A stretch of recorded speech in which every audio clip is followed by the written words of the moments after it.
நம்ம ஹீரோவும் சாமட்டோட அந்த பீஸ்ட் அட்டாக் பண்ணிக்கிட்டு இருக்காங்க. அவங்க எத்தனை தடவை அந்த பீஸ்ட் அட்டாக் பண்ணாலும் திரும்ப திரும்ப அந்த பீஸ்ட் ரீஜெனரேஷன் ஆகி வந்துகிட்டே தான் இருக்கு. இதை கொல்றதுக்கு வேற வழியே இல்லையா என்ன? எனக்கு தெரிஞ்சு சாமட்டை பிடிச்சாச்சு அப்படின்னு அந்த பீஸ்ட்டுக்கு நம்ம அட்டாக் பண்றது நிப்பாட்டின்னு நினைக்கிறேன். என் கூட சண்டை போட்டவங்க எத்தனை பேர் என்ன எப்படி ட்ரை பண்ணிருப்பாங்க. மோல என் பீஸ்ட்ல இருந்து தப்பிச்சு என்கிட்ட வாங்க பாக்கலாம். நம்ம ஹீரோ ஃபயர் வச்சு அட்டாக் பண்ணியுமே அந்த பீஸ்ட்டுக்கு ஒண்ணுமே ஆகல. இப்ப நம்ம ஹீரோ விசில் ஊதி அந்த பீஸ்ட் எல்லாத்தையும் அவன் பக்கம் இழுத்துக்கிறான்.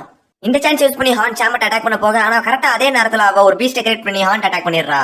கரெக்டா ஹான் அடிவன் கீழே விழுகும்போது நம்ம ஹீரோ பின்னாடி இருந்து அவனை புஷ் பண்ணி அவங்க ரெண்டு பேருமே இப்ப சாமட்டை பிடிச்சிடுறாங்க. சாமட் மயக்கமான உடனே அவளோட பீஸ்டும் மறைஞ்சு போயிருது. இப்ப அவங்க ரெண்டு பேருமே சேர்ந்து சாமட்டை கை கால் நல்லா கட்டி போட்டு வச்சிடறாங்க. எனக்கு ஒரு சந்தேகம், நீ கேட்கற கேள்விக்கு அவ பதில் சொல்லுவாளா என்ன? நமக்கு ஒரு ஆப்ஷன் இல்ல, அவ பதில் சொன்னா மட்டும் தான் உண்டு. சாமட் ப்ளீஸ், நான் கேட்கற கேள்விக்கு ஆமா இல்லன்னு மட்டும் பதில் சொல்லு. நீ ஆமான்னா தலைய மேலே கீழே ஷேக் பண்ணி, இல்லன்னா சைட்ல ஆட்டு. உனக்கு இந்த டெம்பிளுக்கு வர்றதுக்கு முன்னாடி இந்த பேரியர் பத்தி உனக்கு என்ன தெரியும்? அது மட்டும் இல்லாம உனக்கு இந்த டெம்பிளுக்கு வர்றதுக்கு முன்னாடி பேரியர் ஆக்டிவேட் பண்ண தெரியுமா? இதை கேட்ட சாமட்டும் இல்லன்னு தலையாடுறா. இப்ப சங்கரானந்த சத்தத்தை கேட்டு ஃபிளேமியும் சிஸ்டர் அந்த இடத்துக்கு ஓடி வராங்க. ஆட்லி மாயர், உனக்கு ஃபிளேமி மேல கொஞ்சம் கூட சந்தேகம் இல்லையா என்ன? இல்ல, நான் அவகிட்ட பேசின வரைக்கும் அவன் நல்லவதான். ஆனா அவ பாதி மான்ஸ்டர், அது எப்பயுமே நீ மறந்துடாத. எனக்கு தெரிஞ்சு டீமன்லாட நம்புறது அவ ஒருத்தி மட்டும்தான். ஏன் அவ இதை பண்ணிருக்க கூடாதுன்னு நீ நினைக்கிற? ஆமா, நீ ஏன் ஃபிளேமியை சந்தேகப்படுறப்ப? ஏன்னா அவளும் என்னை மாதிரிதான் இருட்டிலேயே வாழ்ந்திருக்கா. அவள மாதிரி ஆளுங்களுக்கு யார் மேலேயும் பாசமும் இருக்காது, யார் மேல பரிதாபமும் இருக்காது. நான் கன்ஃபார்மா சொல்றேன், அவள் நம்மளை கொல்ல கூட தயங்க மாட்டா. இங்க பாரு ஹாண்ட், நீ சொல்ற மாதிரி ஃபிளேமி பாதி மான்ஸ்டர் தான். ஆனா அவ எப்பவுமே மனுஷங்களை கொல்ல அவளோட கண்ணை யூஸ் பண்ண மாட்டா. அதை நீ எப்பயும் மறந்துடாது. அப்புறம் இதை வச்சுக்கோ, உனக்கு ஏதாவது எவிடன்ஸ் கிடைச்சிச்சு அப்படின்னா மறக்காம அதை என்கிட்ட சொல்லு. ஆட்லி மாயர், நீ உன்ன மட்டும் நல்லா ஞாபகம் வச்சுக்கோ, ஃபிளேமிக்கு எங்களை மட்டும் இல்ல உன்னைய கூட சுத்தமா பிடிக்காது. என்னைய பொறுத்த வரைக்கும் அவ ஒரு மான்ஸ்டர் தான். இப்ப நம்ம ஹீரோ ஒரு இடத்துக்கு போனதுக்கு அப்புறமா ஃபிளேமி கொடுத்த கன் பவுடர் யூஸ் பண்ணி அவளுக்கு சிக்னல் கொடுக்குறான். என்னாச்சு? எனக்கு ஒரு முக்கியமான வேலை இருக்கு, நான் போயிட்டு வந்துடுறேன். இப்ப ஃபிளேமியும் நம்ம ஹீரோவை பார்க்க வந்திருக்கா. நல்ல வேலை நீ இன்னும் சாகல. வேர்ல்டு ஸ்ட்ராங்கஸ்ட் மேன் அவ்வளவு சீக்கிரமா சாக மாட்டாமா. இப்ப செஸ்ட டெம்பிளுக்கு போய் பார்த்துட்டு ஹாண்ட போட்டு கிளின்னு கிழிச்சுக்கிட்டு இருக்கா. ஹாண்ட், உனக்கு பைத்தியமா பிடிச்சிருக்கு? எதுக்கு இப்படி சாமட கட்டி போட்டு வச்சிருக்க? அது மட்டும் இல்லாம நீ அவனுக்கு வேற ஹெல்ப் பண்ணிருக்க. நீ என்னதான் நினைச்சுக்கிட்டு இருக்க? நம்ம எல்லாரையும் மொத்தமா கொல்லணுங்கிறதா உன் பிளானா என்ன? நிப்பாட்டு. ஆட்லெட் நல்லா வந்தான்னு ப்ரூவ் பண்றதுக்கு எங்களுக்கு ஒரு சான்ஸ் கொடு. நீ என்னதான் சொல்ல வர? நான் கன்ஃபார்ம் பண்ண வரைக்கும் ஆட்லி மாயர் நல்லா வந்தான். அவனுக்கு நாம ஒரு சான்ஸ் கொடுத்துதான் பாப்போமே. இப்ப நமக்கு நம்ம ஹீரோவையும் ஃபிளேமையும் தான் காட்டுறாங்க. நான் உங்ககிட்ட முக்கியமான விஷயம் பத்தி பேசணும், அதுவும் அந்த 7வது பிரிவை பத்தி. ஒரு விஷயம் நல்லா யோசிச்சு பாத்தியா? நீ, நான், பிரின்சஸ் கோல்ட்வி, நம்ம 4 பேத்துக்குமே இங்க நம்ம அந்த சோல்ஜர் மீட் பண்ணதுக்கு அப்புறமா இந்த பேரியர் பத்தின விஷயமே தெரிய வந்துச்சு. ஆக்சுவலா சொல்லணும்னா அவன் அப்ப உண்மையை சொன்னா பொய் சொன்னா கூட நமக்கு தெரியாது. ஏன் அவன்கிட்ட நம்ம கிட்ட பொய் சொல்லிக்க கூடாதுன்னு நினைக்கிறேன். அவனும் டீமனுக்காக ஒர்க் பண்ற ஒரு ஆளா கூட இருக்கலாமே. நீ நல்லா யோசிச்சு பாத்தியா? நாம எல்லாரையும் வந்ததுக்கு அப்புறம் தான் இங்க பேரியரே ஆக்டிவேட் ஆச்சு. அப்ப நம்மள இங்க விட்டு நம்ம ட்ராப் பண்ண கூட நிறைய சான்சஸ் இருக்கு. எனக்கு தெரிஞ்சு அவனு இந்த பிரச்சனைக்கு ஒரு காரணமா கூட இருக்கலாம். நீ சொல்றது அக்செப்ட் பண்ணிக்கிற மாதிரி தான் இருக்கு. ஆனா என்னோட பெர்ஸ்பெக்டிவ்ல எனக்கு இன்னொரு சந்தேகமும் இருக்கு. நீ நல்லா பாத்தீங்கன்னா நாஷட்டானியா, அதுக்கப்புறம் அந்த சாமட், எங்க 3 பேத்துக்குமே தனியான யூனிக் பவர்ஸ் இருக்கு. காடஸ் எல்லா பிரேவுக்குமே அந்த மாதிரி பவர்ஸை கொடுப்பாங்க. சில பேர் அதை கண்டுபிடிப்பாங்க, சில பேர் அதை கண்டுபிடிக்க மாட்டாங்க. இங்க இருக்கிறது வெறும் ஃபாக் மட்டும்தான். இது எனக்கு தெரிஞ்சு பேரியர் கூட இல்ல. ஏன் இதுவும் ஒரு பவரா கூட இருக்கக்கூடாது? நீ என்ன சொல்ல வர? நான் என்ன நினைக்கிறேன்னா, அந்த ஃபாக் கிரியேட் பண்றது கூட ஒருத்தரோட பவரா இருக்கலாம். ஆனா 6 பிரேவ்ஸா இருந்தா கூட ஒருத்தரால குறிப்பிட்ட அளவுக்கு தான் பவர்ஸ் யூஸ் பண்ண முடியும். மேபி அவங்களுக்கு பவர் அதிகமா இருக்கலாம், இல்லனா அவங்க இந்த பேரியரோட பவரை யூஸ் பண்ணிக்கிட்டு இருக்கலாம். அதாவது அவங்க இந்த பேரியரோட எனர்ஜியை தன்னோட எனர்ஜியா மாத்தி கூட கன்வெர்ட் பண்ணிக்கிட்டு இருக்கலாம். ஆனா நானும் முதல்ல இப்படிதான் இருக்குமோன்னு நினைச்சேன். இதை நல்லா பாரு. இப்ப ஃபிளேமி கிரனேட் யூஸ் பண்ணி ஒரு இடத்த பிளாஸ்ட் பண்ணி காட்டுற. அந்த இடத்துல தூண் மாதிரி நிறைய ஸ்ட்ரக்சர்ஸ் இருக்கு. இதுங்க தான் இங்க பேரியர் கிரியேட் ஆகவும் ஃபாக் கிரியேட் ஆகவும் முக்கியமான ஒண்ணு. இந்த ஸ்ட்ரக்சர்ஸ் காடு முழுக்க எண்ண முடியாத அளவுக்கு இருக்கு. நீ என்ன நினைக்கிற? இந்த காடு முழுக்க இவ்வளவு ஃபாக் எந்த ஒரு எனர்ஜியும் இல்லாம கிரியேட் பண்ண முடியும்னா? எனக்கு தெரிஞ்சு இந்த ஃபாக் இந்த பேரியரோட பவரை அப்சர்வ் பண்ணி இந்த காடு முழுக்க ஸ்ப்ரெட் ஆயிருக்கணும்.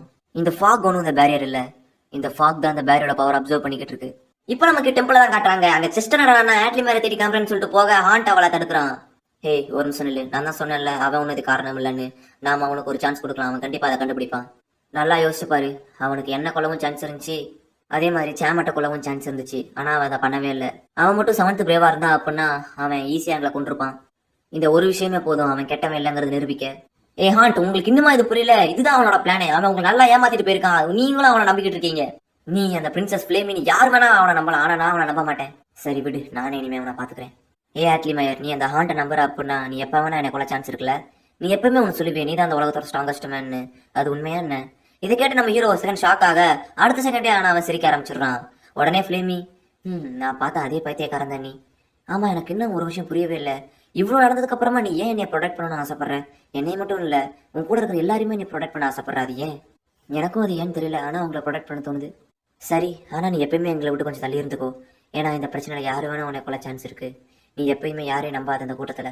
ஏன்னா அதுல யார் நல்லவங்க யார் கெட்டவங்கன்னு யாருக்குமே தெரிய மாட்டேங்கி. நீ முடிஞ்ச வரைக்கும் யாரையும் நம்பாம இருக்கிறதா உனக்கு சேஃப்டி. அண்ட் பைத்தியக்காரத்தனமா எதுவும் பண்ணாத இதுக்கப்புறமா. இப்ப நமக்கு கோல்வியும் பிரின்சஸையும் தான் காட்டுறாங்க. பிரின்சஸ், எனக்கு தெரிஞ்சு அவன் இப்ப இறந்துருக்க நிறைய சான்சஸ் இருக்கு. உனக்குன்னு இந்த விஷயம் தெரியாதா என்ன? இங்க பாரு, இந்த பிரேஸ் ஆஃப் 6ஓட மார்க்ல 6 இதழ்கள் இருக்கா. இது 6மே 6 பிரேவ்ஸை குறிக்குது. இந்த பிரேவ்ஸ்ல யாராவது ஒருத்தர் இறந்துட்டாங்க அப்படின்னா கண்டிப்பா அதுல இருந்து ஏதாவது ஒரு இதழ் மறைஞ்சிருக்கும். இங்க இந்த இதழ் மறையல அப்படின்னா அவன் இன்னும் உயிரோட இருக்கான்னு தான் அர்த்தம். நான் பார்த்ததுலேயே ரொம்ப டிஃப்ரெண்டான அவன் கண்டிப்பா அவ்வளவு சீக்கிரமா இறக்க மாட்டான். நல்லா பேசிட்டு இருந்த ஃபிளேமி திடீர்னு என்ன நினைச்சானே தெரியல, டக்கு நம்ம ஹீரோவை பார்த்து கண்ண நீட்டுறா. ஏ ஃபிளேமி, உனக்கு என்னதான் ஆச்சு? இல்ல, நீ சொல்றதை எப்பயுமே நம்ப மாட்டேன். நீயும் மத்தவங்க மாதிரி தான், ஜஸ்ட் நீ யூஸ் பண்ணிக்க பாக்குறல.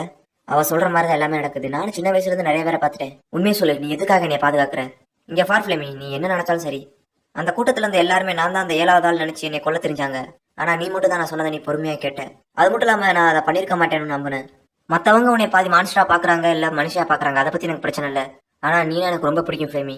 நான் உன்னை ஃபர்ஸ்ட் டைம் பார்க்கும்போது நீ எனக்கு யூனிக்கா தான் தெரிஞ்ச. அதனாலதான் நான் மத்தவங்க உன்னை சந்தேகப்படும் போதெல்லாம் உன்னை காப்பாத்தினேன். இதுதான் என்னோட உண்மையான ரீசன். இப்ப எனக்கு புரிஞ்சிருச்சு. அப்பாடான்னு சொல்லிட்டு நம்ம ஹீரோ முன்னாடி வர, டக்கு நம்ம ஃபிளேமி ஹீரோ சுட்டுறா. ஹே, என்னதான் ஆச்சு உனக்கு? நீ என்னோட எனிமி.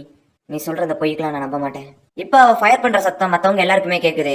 அதை கேட்டு மத்தவங்க எல்லாருமே அவளோட இடத்துக்கு வந்துகிட்டு இருக்காங்க. ஹே, இது ஃபிளேமியோட கன் சவுண்ட் தானே? நான் அட்லிமேட்ட எத்தனையோ தடவை சொல்லியிருக்கேன் ஃபிளேமியை நம்பாத அப்படின்னு. எங்க என் பேச்சலாம் கேட்கறான். இப்ப ஜஸ்டர் சாமட் கிட்ட ஹான்ஸை பாத்துக்க சொல்லிட்டு கிளம்புறா. ஹே, கேட்டில, நான் தான் இனிமே உன்னை பாத்துக்க போறேன். ஏதாவது பிரச்சனை பண்ண நினைச்சேன்னா அவனை இந்த இடத்துல கொண்டு போய் பாத்துக்கோ. இப்பதான் நமக்கு செஸ்டரோட ஃபுல் பவரையும் காட்டுறாங்க. அவளோட பவர் கிட்டத்தட்ட பிசிக்கல் என்ஹான்ஸ்மெண்ட் தான். இப்ப அவளோட பவரை யூஸ் பண்ணி அவ அந்த கார்டு மொத்தமா கேட்கற மாதிரி பேசுறா. எல்லாரும் ஃபிளேமி இருக்க இடத்துக்கு வாங்க. ஃபிளேமி நீ இருக்கிற இடத்த எங்களுக்கு லொகேட் பண்ணு. நாம அந்த ஆட்லி மேர இன்னைக்கே கொண்டாகணும். ஹே மூரா, என்ன பண்ணிக்கிட்டு இருக்கேன்? நான் தான் அவன்கிட்ட ஆல்ரெடி சொன்னேனே. கவலைப்படாத ஹான்ஸ், இந்த தடவை ஆட்லி மேர தப்பிக்க வாய்ப்பே இல்லை. ஏன்னா பிரின்சஸும் கோல்வியும் இன்னும் கொஞ்ச நேரத்துல அந்த இடத்துக்கு வந்துருவாங்க. இனி கண்டிப்பா அந்த ஆட்லி மேர செத்துருவான். ஹான்ஸ், இல்ல நான் அதுக்கு விட மாட்டேன்னு சொல்ல சாமட் ஹான்ஸை தடுக்கிறா. ஹே ஹான்ஸ், நான் ஒருத்தி இருக்கங்கிறத நீ எப்பவுமே மறந்துடுற பாத்தியா? என்னைய தாண்டி இந்த விஷயத்துல உன்னால எதுவுமே பண்ண முடியாது. ஏ செஸ்டர், அப்ப நீ தான் அந்த 7th ஒன்னா என்ன? இப்ப நம்ம ஹீரோவை ஃபிளேமை துரத்தி போய்கிட்டு இருக்கா. கவலைப்படாத ஆட்லி மேயர், நாங்க இன்னைக்கு கண்டிப்பா உன்னைய கொண்டுருவோம். இப்ப நமக்கு பிரின்சஸின் கோல்ட்வின் தான் காட்டுறாங்க. பிரின்சஸ், என்னாச்சு? வாங்க கிளம்பலாம். திடீர்னு அந்த பிரின்சஸ் பைத்தியம் பிடிச்ச மாதிரி சிரிக்க ஆரம்பிச்சிடுறா. இன்னைக்கு நடக்கிறது எல்லாமே ஒரே தப்பு தப்பு தப்பா நடக்குது. சரி பரவாயில்ல விடு கோல்வி, நான் இப்ப நார்மலா தான் இருக்கேன். நீங்க ஓகேனா எனக்கும் ஓகே தான் பிரின்சஸ். ஹே கோல்வி, எனக்கு அந்த ஆட்லி மேயரை ஏன் ரொம்ப பிடிக்கும் கேட்டீல? ஏன்னா நான் பார்த்ததுலேயே அவன் ரொம்பவும் டிஃப்ரெண்ட் ஆனவன். அவனுக்குன்னு எந்த ஆசையுமே இல்லை. இந்த மாதிரி ஒருத்தனை பாக்குறதே கஷ்டம். நான் இப்ப சும்மா என் பவர் கொஞ்சம் செக் பண்ணி பாக்கட்டா? இப்ப அந்த பிரின்சஸ் அவளோட பவர் யூஸ் பண்ணி அந்த இடத்துல இருக்க எல்லா மரத்தையும் துண்டு துண்டா வெட்டுறா. அப்பாடா, இப்பதான் கொஞ்சம் நிம்மதியா இருக்கு. இப்ப ஃபிளேமி ஒரு புல்லட்டை யூஸ் பண்ணி ஃபிளார் கன் மாதிரி அவ இருக்கிற இடத்த எல்லாருக்கும் சொல்லிடுறா. இதை பார்த்து மத்தவங்களும் அவங்கள இடத்துக்கு வந்துகிட்டு இருக்காங்க. பிரின்சஸ், நமக்கு ஆட்லி மேல இருக்கிற லொகேஷன் தெரிஞ்சிருச்சு. சரி வா போலாம். ஹே ஃபிளேமி, ஒரு நிமிஷம் நான் சொல்றதை கேளு. செஸ்டர் உன்ட்ட நல்லா போய் சொல்லியிருக்கா. அப்படி பார்த்தா நீ கூட தான் நீ பிடிக்குன்னு போய் சொன்னேன். நம்ம ஹீரோவும் ஃபிளேமி கிட்ட இருந்தும் அவளோட கிரனேட்ஸ் கிட்ட இருந்தும் எப்படியோ கொஞ்சம் கொஞ்சம் தப்பிச்சுக்கிட்டு இருக்கான். ஒரு இடத்துல நம்ம ஹீரோ ஓடுறதை நிப்பாட்டிடுறான். எதுக்காக நீ ஓட மாட்டேங்க? ஏன்னா நான் உனக்கு புரிய வைக்க ஆசைப்படுறேன். உனக்கு எந்த கொஸ்டின் இருந்தாலும் இப்ப நீ என்கிட்ட கேட்கலாம். உன்னை மாதிரி ஆளுங்களை நான் சின்ன வயசுல இருந்து பார்த்திருக்கேன். நீயும் மத்தவங்க மாதிரி தானே. உங்களை பொறுத்த வரைக்கும் நான் வெறும் பாதி மான்ஸ்டர் இல்லைனா ஒரு டூல் தான். என்ன நான் தான் உன்கிட்ட ஏற்கனவே சொல்லியிருக்கேன்ல, பிரேவ் ஸ்கூல்ல சண்டை நடக்கிறது சாதாரணன்னு. அது எப்பயோ ஸ்டார்ட் ஆயிடுச்சு. கவலைப்படாத, நான் உனக்கு வலிக்காம கொள்றேன். இப்ப ஃபிளேமி நம்ம ஹீரோ மேல கிரனேட் தூக்கி போட அவனுக்கு சரியான அடி விழுகுது. என்ன பொண்ணு இவ, என்ன சொன்னாலும் நம்பவே மாட்டேக்கா. இவளை எப்படிதான் நம்ப வைக்கிறது? இப்ப அதே இடத்துக்கு செஸ்டர் வந்து நம்ம ஹீரோவை அட்டாக் பண்றா. நல்லா வேலை பார்த்த ஃபிளேமி, இன்னைக்கு அவனை கண்டிப்பா கொண்டுடலாம். நம்ம ஹீரோவால செஸ்டரோட பவரை தாக்கு பிடிக்கவே முடியல. அவனால வெறும் தப்பிச்சு ஓட மட்டும் தான் முடியுது. அது மட்டும் இல்லாம ஃபிளேமியும் அவனை விடாம சுட்டுக்கிட்டு இருக்கா. அவன் ஓடிட்டான்னு நினைக்கிறேன். இல்ல, இங்கதான் இருக்கான். உடனே ஹீரோவை பார்த்தோன்னே செஸ்டர் அட்டாக் பண்ண போக நம்ம ஹீரோவும் சரண்டர் ஆகிற மாதிரி கையை தூக்குறான். உடனே ஃபிளேமி டக்குன்னு தரையை பார்த்து சுட்டு செஸ்டரை ஸ்டாப் பண்றா. ஹே ஃபிளேமி, என்ன பண்ணிக்கிட்டு இருக்க? நீ அதை கவனிக்கலையா? அவன் ஆல்ரெடி சரண்டர் ஆயிட்டான். அதுக்கேற்ற மாதிரி நம்ம ஹீரோவும் அவனோட கத்தியை தூக்கி போட்டு சரண்டர் ஆயிடுறான். ஹான்ஸுக்கு எதுவும் ஆகலையே. எனக்கு இப்போ வரைக்கும் புரியல அவன் எப்படி உன்னை நம்புனான்னு. அவன் நல்லா இருந்தா எனக்கு ஓகே தான். இப்ப செஸ்டர் மறுபடியும் நம்ம ஹீரோ அட்டாக் பண்ண போக ஒரு நிமிஷம் இல்லை, நான் ஃபிளேமி இன்னசென்ட் நிரூபிச்சுக்கிறேன். ஆமா கண்டிப்பா, நீங்க என்னைய கொண்டதுக்கு அப்புறமா எதுவும் நடக்கல அப்படின்னா அடுத்து ஃபிளேமியை தான் சந்தேகப்படுவீங்க. அதுக்கு முன்னாடி நான் அவன் நல்லவன் ப்ரூஃப் பண்ணிக்கிறேன். நீ தான் இந்த பிரச்சனைக்கு எல்லாத்துக்கும் காரணம். உன்னை இதுக்கு நாங்க நம்பணும். ஒரு நிமிஷம் நான் சொல்றதை கேளு. ஏ ஃபிளேமி, ஒரு புல்லட் தூக்கி போடு. இந்த கெமிக்கலை நான் மான்ஸ்டர்ஸை கண்டுபிடிக்க யூஸ் பண்ணுவேன். இப்ப நம்ம ஹீரோ அந்த கெமிக்கலை அந்த புல்லட் மேல ஸ்ப்ரே பண்ண உடனே அந்த புல்லட்ல ரெட் கலரா பிளிங்க் ஆகுது. ஏன்னா ஃபிளேமியும் பாதி மான்ஸ்டர்ங்கிறதால அந்த புல்லட்ல அவளோட கைரேகை மட்டும் தெளிவா தெரியுது. நான் இதே கெமிக்கலை அந்த ஸ்வாட் மேலேயும் ஸ்ப்ரே பண்ணி பார்த்தேன். அந்த ஸ்வாட்ல எந்த விதமான கைரேகையும் தெரியல. அப்ப இந்த ஃபிளேமி கண்டிப்பா பண்ணல. இந்த ஒரு விஷயமே போதும் அவன் நல்லவங்கிறது நிரூபிக்க. ஃபிளேமி இன்னசென்ட். நான் செத்ததுக்கு அப்புறமா அவளை எதுவும் பண்ணிடாதீங்க. ஆனா என்னோட சந்தேகம்லாம் உன் மேலதான் செஸ்டர். ஏன்னா மத்தவங்களோட நீ மட்டும் தான் என்னைய கொல்றதுல குறிக்கோளா இருக்க. ஏன் நேராவது ஆளா நீ இருக்க கூடாது? ஏ ஆட்லி மேயர், நீ எந்த மாதிரியான ஆளு என்னால புரிஞ்சிக்கவே முடியல. அதை தெரிஞ்சு நீ என்ன போற எப்படி நான் இறந்ததுக்கு அப்புறமா வேற யாரையாவது கொல்ல போற அதானே? இதை கேட்ட செஸ்டர் இதோட கதையை முடிச்சிடலாம் அட்டாக் பண்ண போக கரெக்டா ஃபிளேமி மறுபடியும் நம்ம ஹீரோவை காப்பாத்துறா. ஏன் ஆட்லி மயர், உண்மையிலே நீதான் ரொம்ப பெரிய பைத்தியக்காரன். நான் இவ்ளோ பண்ணி ஏன் நீ காப்பாத்துற? நீயும் மத்தவங்கள மாதிரி நீ பாதி மான்ஸ்டரா பார்க்க வேண்டியதானே? இப்ப செஸ்டர் மறுபடியும் அட்டாக் பண்ண போக ஃபிளேமி டக்குன்னு ஸ்மோக் கிரனேட போட்டு நம்ம ஹீரோவை காப்பாத்துறா. நீயும் என் கூட வா அப்படின்னு சொல்லிட்டு ஃபிளேமியும் நம்ம ஹீரோ எடுத்துட்டு ஓடுறான். அவங்க ரெண்டு பேருமே செஸ்டரோட அட்டாக்ல இருந்து எவ்வளவு கொஞ்சம் கொஞ்சமா தப்பிச்சு போய்கிட்டு இருக்க. இப்போ அவங்கள நாசட்டானியாவோட பிளேட் வந்து அட்டாக் பண்ணுது. இதை பார்த்து நம்ம ஹீரோக்கு ஒண்ணுமே புரியல. என்னது நாசட்டானியாவா? நான் தான் சொன்னேன்ல இந்த கூட்டத்துல யாரையுமே நம்ப முடிய மாட்டேங்குன்னு. அவளும் ஒரு எனிமிதான். ஹே ஆட்லி மயர், எப்படி இருக்க? பார்த்து ரொம்ப நாள் ஆச்சுல. சரி வீடு, கொஞ்சம் பொறுத்துக்கோ, நான் உன்னை டக்குன்னு கொண்டு வர்றேன். இப்ப அவ நம்ம ஹீரோ அட்டாக் பண்ண ரெடி ஆகிறா. இந்த இடத்துலயே இந்த எபிசோட் முடியுது.